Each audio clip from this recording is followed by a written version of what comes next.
Hello student, आप सभी का एक बार हमारे यूट्यूब चैनल पर स्वागत है। आज का जो हमारा टॉपिक रहेगा वो रहेगा रासायनिक समीकरण संतुलित करने के लिए कुछ महत्वपूर्ण बिंदु विज्ञान कि हम रासायनिक समीकरण जो होती है हमारी असंतुलित रासायनिक समीकरण उन्हें कैसे संतुलित करते हैं। तो इसके लिए हमारे कुछ स्टेप होते हैं। तो हमने पहला स्टेप ले लिया है, एक हमने असंतुलित रासायनिक समीकरण ले लिए। अब इसी असंतुलित रासायनिक समीकरण के माध्यम से हम सारे स्टेप बाय स्टेप फॉलो करेंगे। तो पहला स्टेप हमारा है कि उपर्युक्त समीकरण को संतुलित करने के लिए सर्वप्रथम हम सूत्र के चारों ओर एक बॉक्स खींचते हैं बिना किसी परिवर्तन के। एक हमने रासायनिक समीकरण ले लिए, उसमें कोई परिवर्तन हमें नहीं करना है, सिर्फ पहले स्टेप में हमें इसके चारों ओर एक बॉक्स खींचना है।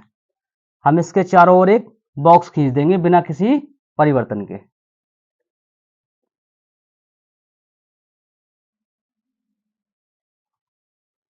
फर्स्ट स्टेप कंप्लीट होने के बाद में सेकंड स्टेप है हमारा कि जो रासायनिक समीकरण हमने ले रखी थी, उस असंतुलित रासायनिक समीकरण जो हमने ले रखी थी, कि इस रासायनिक असंतुलित समीकरण में उपस्थित सभी परमाणुओं की हम एक तालिका बनाते हैं। हमने एक जैसा कि एक तालिका बना रखी है। इस तालिका में एक साइड में हमने तत्व ले रखा है, एक साइड में अभिकार को बाईं ओर, जो तीर के बाईं ओर होता है और तीर के दाईं ओर, अभिकार को बाईं ओर में परमाणु की संख्या और उत्पादों दाईं ओर में परमाणु की संख्या। कहने का तात्पर्य यह है कि जो तीर के इस वाली साइड होती है, जो बाईं साइड होती है, उसे हम बोलते हैं लेफ्ट हैंड साइड, और तीर के इधर वाली को राइट हैंड साइड। इनमें अब हम इस समीकरण में देखने हमारे तत्व कितने दे रखे हैं। जैसा कि हमें हमारे समीकरण है, इसमें हमारे 3 तत्व दे रखे हैं। एक तत्व है हमारा Fe, एक H है और एक O है। अब हम LHS साइड में देखेंगे, यानी तीर के बाईं ओर देखेंगे हम अभिकारकों में परमाणु की संख्या, वो हम बाद में लिखेंगे। पहले हम तत्व लिख लेंगे। तत्व हमारे दोनों साइड में सेम तत्व होंगे।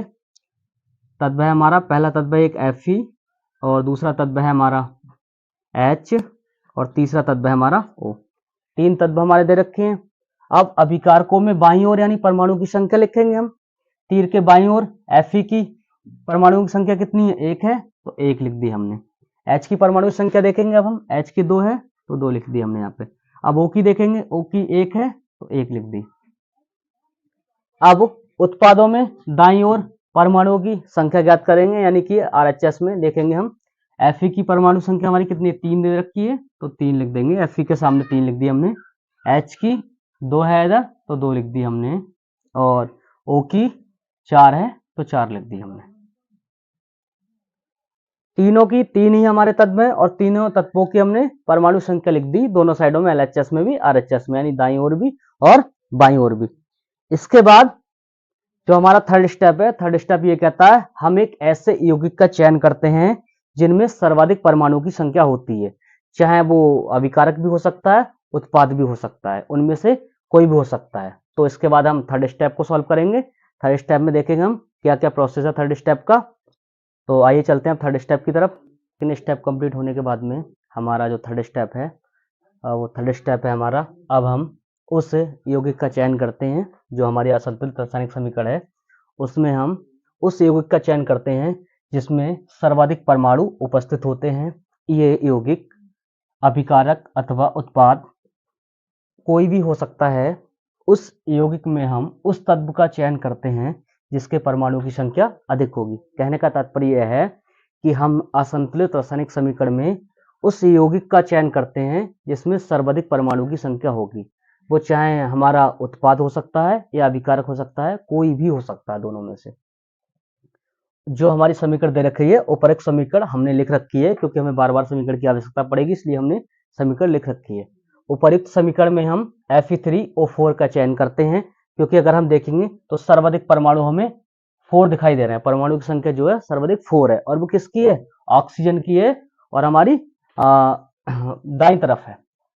तो उपरोक्त समीकरण में हम Fe3O4 का चयन करते हैं तथा इसमें ऑक्सीजन तत्व का चयन करते हैं। यहाँ दाईं ओर 4 ऑक्सीजन परमाणु, यहाँ O के 4 ऑक्सीजन परमाणु दे रखे हैं, तो O के 4 ऑक्सीजन परमाणु तथा बाईं ओर केवल ऑक्सीजन का, यानी O के इधर 4 है और बाईं ओर O का केवल 1 है, तो बाईं ओर केवल 1 ऑक्सीजन परमाणु उपस्थित है तथा ऑक्सीजन परमाणुओं को संतुलित करने के लिए फिर हमें टेबल बनानी पड़ेगी। ऑक्सीजन के परमाणु अभिकारक में, उत्पादों में। अब हमने देखा ऑक्सीजन के परमाणु